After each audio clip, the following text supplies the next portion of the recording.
going on, vinyl community? Welcome to another video with the Record Spinner.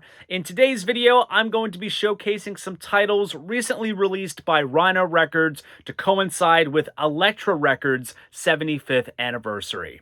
Now, Elektra Records, founded by Jack Holzman, originally was centered on folk music, releasing records by the likes of Judy Collins, but really caught on to the times by signing on iconic psychedelic acts like The Doors and Love, and eventually countercultural proto-punk bands like the Stooges and MC5. Then they merged with Asylum Records in the 1970s, and that's when they started to focus on the California singer-songwriter type sound with acts like Jackson Browne and Linda Ronstadt, and obviously huge conglomerate groups like the Cars and the Eagles. They also handled Queen's catalog within the US. Then, as the 80s progressed, they adapted to some heavier groups like Motley Crue and Metallica. Just by all those names alone, and that's only a small portion of Elektra's roster, it proves the label's significance to the history of 20th century rock and pop music, and it's quite fitting that Rhino has decided to run a campaign centered on the label's anniversary, somewhat similarly to how they honored Atlantic Records' 75th anniversary with all those clear vinyl reissues a few years back. I do also want to thank Rhino Records for being so generous to sending me these following records that I'm about to show you. I say this with every ounce of truth and no brown-nosing whatsoever. They've been one of my favorite reissue labels for years, and it's great that we've established a great working relationship between me being able to keep you guys in the loop with what they're putting out on a yearly basis and expressing my thoughts more via reviewing their titles on trackingangle.com, so be sure to keep an eye out on the site for some reviews of these titles. Now, anyways, I've done enough babbling, so enough of the chit-chat. Let's jump into what this video is all about.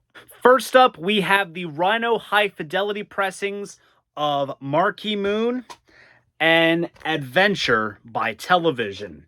Now, a couple years back, Rhino tapped into the audiophile market with their high-fidelity series, which so far has been super impressive. Cut all analog by Kevin Gray, pressed at optimal. They come in these thick, glossy Stoughton jackets, Japanese-style obi strips, special inserts with specs regarding the making of the respective album, custom center labels to correlate with the series, limited to 5,000 on the first run, all that good stuff. Now, out of all of the competition out there between Mobile Fidelity, Analog Productions, and such, this series I feel gives you amazing bang for your buck at just $40. Now, one of the most revered titles that had come out earlier last year was Television's Marquee Moon. Now, aside from Television being one of the most influential groups to come from the New York music scene in the 70s, Marquee Moon was crucial to the foundation which became alternative rock and also influenced post-punk, new wave, and indie rock. Now, this initially sold out on Rhino's website since it was initially sold as a direct-to-consumer release, but recently Rhino has made their high-fidelity titles available to brick-and-mortar retailers via unnumbered editions, which distinguishes them from the numbered first editions, because obviously the number would usually appear here on the bottom right corner. It is such an insignificant difference, and it certainly deflates the aftermarket value of the numbered version slightly, but if you're one like myself who missed out on getting this the first time around, now is a prime opportunity, and it serves as the ultimate upgrade to my standard reissue that I have already in my collection. Now, what's great about the packaging is that they actually reformatted the printed inner sleeve of lyrics and a band photo into a gatefold, which is quite nice. And just for the sake of showing, here is the sort of obi strip, which has some of the specs here, as well as the track list. Then inside here, we have a 4-panel insert with scans of the master tape boxes, along with some liner notes by Rolling Stone writer David Frick, and we have some band photos, as well as that original butterfly center label. And then as for the vinyl, nice heavyweight black vinyl with that custom Rhino Hi-Fi center label. So all around, fantastic stuff. And I am really buzzed that I finally have a copy of this pressing since I have heard so many wonderful things about it. Then we have Adventure, Television's second album and last before they broke up and reunited in the early 90s. Now, sonically, this album is a bit softer in approach compared to Marquee Moon. And honestly, this is an album I'm still giving time to get ingrained in me. It's definitely great, but it didn't hit me as hard as Marquee Moon did on the first listen. Now, this one is part of the initial limited and numbered run. So out of 5,000 numbered copies, this one is copy number 2,711. Now, what's unique is that the gatefold of this pressing, which features a band photo, is unique to this version. It is not a part of the original artwork. Now, as for the printed inner sleeve that came with the original pressing, it's just reformatted into an insert, printed on nice paper stock. Then, of course, you have the exclusive 4-panel insert with tape box scans. And there's also an essay by a co-producer, John Jansen, with some band photos and the red label, which kind of matches the sort of red tinge to the artwork. And then, of course, we have the center labels as well. Also, I love how the poly-lined sleeves have the Rhino High Fidelity logo on them, which is just gives it that extra touch of authenticity. So overall, it is great to see these pressings, along with other Rhino High Fidelity titles, become available more widespread to those who are curious about the analog wonders of the audiophile world. Next up, keeping it in the audiophile realm, is the Rhino Reserve pressing of Shake It Up by the Cars. Now, the Reserve series continues Rhino's explorations into the audiophile market, but while it kind of steers from the deluxe nature of the high fidelities, it still oozes of high quality, being cut all analog by Chris Spellman, focusing on replicating the artwork faithfully to original pressings on standard jackets, pressed at Fidelity record pressing, housed in branded anti-static sleeves, custom center labels, and for a more consumer-friendly price of $30 on average. Now, Shake It Up still embodies the Cars' synthesizer-driven style of rock, but this is when it kind of veers into more pop territory, and the album's title track yielded the group's first top 10 hit. Now, total side note, my collection of the Cars discography on vinyl is an interesting hybrid because I do have the mobile fidelity of the debut since it's one of their few all analog cuts as of recent years, and I know that the debut was put out by Rhino to kick off the high fidelity series, and that had sold out very quickly, and that got reissued as well as part of this Elektra 75 series, but I'm still holding on to the mobile fidelity, at least for now. I do also have the Rhino Rocktober colored pressings of Candio and Panorama, so having the Rhino Reserve of Shake It Up provides a fun bit of variety. Now, this came packaged loose inside of an outer sleeve, which has this seal over the top that you kind of have to slit to sort of get the jacket out. But it's cool because each seal is unique to which album is part of the series, so you get a little write-up on there, as you can see. And the original single pocket jacket is faithfully replicated right here. The printed inner sleeve of artwork and lyrics is reformatted into an insert. And then the anti-static inner sleeve bears the Fidelity logo, kind of similar to how MoFi and Analog Productions sleeve their records. And it is pressed on really nice deluxe looking vinyl with some custom center labels. I am really excited to dig into this pressing. Next up is the Elektra singles by Love. As I mentioned earlier in the video, Love was one of those important groups in the 1960s psychedelic scene where they, to cleverly put it, set the scene for Elektra shedding their folk roots and adapting to the modern musical climate. And if it wasn't for Love being on the label, a band like The Doors could have appeared elsewhere.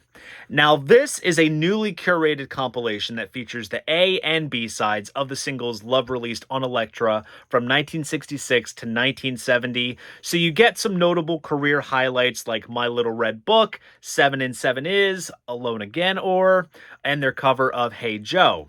Now, this comp also reflects how these singles were initially presented, most of the tracks appearing in their original mono versions, and then a smattering of stereo mixes. Now, the packaging of this is really fun because the Love logo is die cut on the front, and inside you see the Elektra logo, which is part of the 4-panel insert that comes inside the jacket. And then also here is the back cover, which features some great shots of each of the band members along with the track list. And then as for the insert, again, like I said, you have the Elektra logo here. And then it kind of opens up poster style, and you have a great shot of Arthur Lee and company, along with a write-up by engineer Bruce Botnick, who had also worked on the Doors records. And then you have this cool little sort of breakdown of each single, various center labels, their discography, etc., which is really neat. Now, the center label featured on this release is a slightly modified rendering of the label found on the early Love singles, which, as far as I can tell, was only featured on 7 inches released by the label around 1966. So that's cool that they went the extra mile to feature that design. Now, I really dig Love's body of work. I absolutely love the Forever Changes album, so much so to have both the MoFi Stereo 45 RPM cut and Rhino's mono reissue, but I still need to get some of the other albums that came before and after, so this will be a fun little primer to sort of dig beyond that. Speaking of the Doors, last but not least is Golden Doors Volume 2 by The Doors. If you're a longtime viewer of my channel, you know how much I love The Doors, one of my top favorite bands, and it's crazy to think that 50 years on from when they were an active entity, we are still getting fresh Doors product. Between the Bright Midnight Archive releases getting pressed on vinyl, uncovered rough mixes from the studio, first generation Matrix live tapes, and so on, whether it's a means of keeping younger generations interested or whatever, I feel like I'm in this prime position because to me, the Doors are a fun band to collect on vinyl. Now, Golden Doors Volume 2 is a compilation that came out exclusively in Japan back in 1970, features a heavy selection of tracks from the Soft Parade, along with a few other cuts from Strange Days, Waiting for the Sun, and Morrison Hotel. Now, this follows up the reissue of the Golden Album compilation, which was another Japanese exclusive that came out in 1968, and Rhino reissued that back in 2023, so it is fitting that they went ahead and reissued this for the first time since its initial release. Now, the packaging is faithful to the original. The gatefold has this sort of page insert in the middle. The front has the Japanese text, and then it opens up and you have all the lyrics in English with some individual shots. Now, the vinyl kind of matches the hue of the artwork pressed on purple vinyl with the appropriate blue Elektra label that was used in Japan. Now, my only gripe with this is that since it is a Japan-centered release, they did not replicate the Obi strip, but otherwise, this is a great addition to the Doors collection if you're a diehard fan. Now, full disclosure, while this is available at brick-and-mortar retailers, I did actually purchase the direct-to-consumer edition that's available on Rhino's and the Doors web store because there's a bonus 7-inch EP called Golden Doors Volume 2, which also came out only in Japan. It's honestly just the Soft Parade tracks that are featured on the comp, and the artwork is fitting because it does consist of the inner gatefold of the Soft Parade album. Again, doesn't have the Obi, which is unfortunate. Opens up gatefold style with the English lyrics, and the record itself is also pressed, just like the comp, on purple vinyl. So if you are an uber completist, I suggest going down the direct-to-consumer route. So there you guys go. Those are some titles recently released by Rhino Records to coincide with the 75th anniversary of Elektra Records. Now, what I showed you guys is just a small smattering of what they offered in this series. There's a whole bunch of other titles by the likes of Sisters of Mercy, Tim Buckley, Third Eye Blind, and Super Drag, to name a few, so I highly recommend checking out what Rhino has to offer in regards to Elektra 75. Now, the big question is, did you get your hands on these releases? If so, what did you snag and what are your thoughts? Please drop a comment down below. I'd love to know. And if you enjoyed this video, please go ahead, give it a like, and subscribe to the channel. See you guys in the next video, and most importantly, keep the records spinning.